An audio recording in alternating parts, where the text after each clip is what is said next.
പെസഹ വ്യാഴാഴ്ചയാണ് പെസഹ അപ്പവും പാലും ഉണ്ടാക്കുന്നത്. ഇന്നത്തെ വീഡിയോയിൽ പെസഹ അപ്പവും പാലും ഉണ്ടാക്കുന്നത് എങ്ങനെയെന്ന് കാണാം. Welcome to my channel house of taste. ആദ്യം നമ്മൾ ചെയ്യുന്നത് പെസഹ അപ്പമാണ്. അതിനായിട്ട് ഞാനിവിടെ 3/4 കപ്പ് ഉഴുന്നും 3 കപ്പ് അരിയും എടുത്തിട്ടുണ്ട്.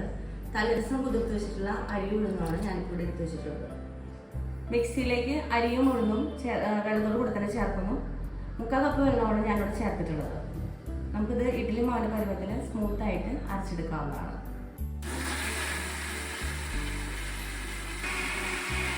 അരിയും ഉഴുന്നും സ്മൂത്ത് ബാറ്ററായിട്ട് അരച്ചെടുത്തിട്ടുണ്ട്. നമുക്ക് നെക്സ്റ്റ് ആയിട്ട് ചെയ്യാനുള്ളത് തേങ്ങ അരച്ചെടുക്കുന്നതാണ്. അപ്പോൾ നേരത്തെ നമ്മൾ യൂസ് ചെയ്ത മിക്സി തന്നെയാണ് ഞാൻ എടുക്കുന്നത്. അതിലേക്ക് 1.5 തേങ്ങ വെള്ളം കൂടി ചേർത്ത് നന്നായിട്ട് അരച്ചെടുക്കണം. തേങ്ങ നന്നായിട്ട് അരച്ചെടുത്തിട്ടുണ്ട്. ഇനി നമ്മൾ ചെയ്യാനുള്ളത് നേരത്തെ അരച്ചു വെച്ചിരിക്കുന്ന മിക്സറിലോട്ട് തേങ്ങയുടെ മിക്സർ കൂടി ചേർത്ത് ഒരുമിച്ച് യോജിപ്പിച്ചതിന് ശേഷം അരമണിക്കൂർ നമുക്ക് മാറ്റി വയ്ക്കുകയാണ്. ഇപ്പോൾ ഏകദേശം ഇഡ്ഡലി മാവിൻ്റെ പരുവത്തിലാണ് അതിൻ്റെ കൺസിസ്റ്റൻസി. അപ്പോൾ നമുക്ക് ആവശ്യത്തിന് ഉപ്പും കൂടി ചേർത്തതിന് ശേഷം നമുക്ക് നന്നായിട്ട് ഇളക്കി യോജിപ്പിക്കാം. പുളിക്കാത്ത അപ്പമാണ് നമ്മൾ ഉണ്ടാക്കുന്നത്. അതുകൊണ്ട് പുളിക്കാതെ വേണം നമുക്കിത് ഉണ്ടാക്കിയെടുക്കാനായിട്ട്. അരമണിക്കൂർ നല്ല മയം വരാനായിട്ട് ഈ മാവ് മാറ്റി വയ്ക്കാം.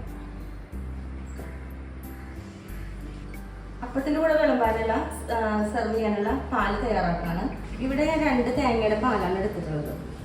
ഇനി ഈ പാലിലേക്ക് 1 കപ്പ് അരിപ്പൊടി കൂടി ചേർത്തിട്ട് നന്നായിട്ട് ഇളക്കി യോജിപ്പിക്കുക. കട്ടയില്ലാതെ ഇളക്കിയെടുക്കേണ്ടതാണ്. ശർക്കര ഉരുക്കുകയാണ്. അപ്പോൾ ശർക്കര അലിയാനായിട്ട് ഞാൻ കുറച്ച് വെള്ളം എടുത്തിട്ടുണ്ട്.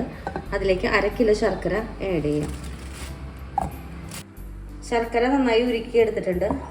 നമ്മൾ നേരത്തെ എടുത്തു വെച്ചിട്ടുള്ള ആ തേങ്ങാപ്പാലിലേക്ക് ഈ ശർക്കര ഉരുക്കിയതും കൂടി ചേർത്ത് നന്നായി ഇളക്കുക. ചൂടാറിയതിന് ശേഷം വേണം നമുക്കിത് അതിനകത്തോട്ട് ഒഴിക്കാനായിട്ട്. നേരത്തെ എടുത്തു വെച്ചിട്ടുള്ള പാലിലേക്ക് അരിപ്പൊടി ആഡ് ചെയ്തിട്ടുണ്ട്. ഇനി നമ്മൾ ചേർക്കാൻ പോകുന്നത് ശർക്കര ഉരുക്കിയതാണ്. ശർക്കര നല്ല തിക്കായിട്ട് ഉരുക്കിയെടുത്തിട്ടുണ്ട്.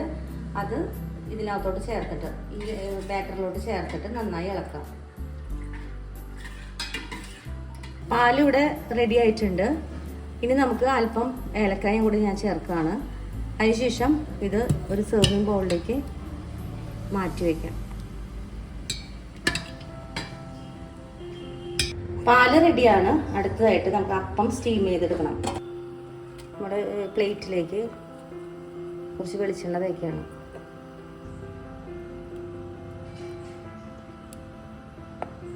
അടച്ചു വെച്ച് സ്റ്റീം ചെയ്യാനായിട്ട് വെക്കുക.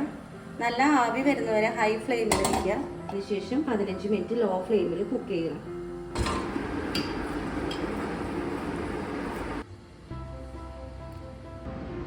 പെസഹ അപ്പവും കുറുക്ക് റെഡി ആയിട്ടുണ്ട്. അപ്പോൾ എല്ലാവരും വീഡിയോ കാണാൻ സപ്പോർട്ട് ചെയ്യാം, ലൈക്ക് ചെയ്യാം. Thank you for watching house of taste.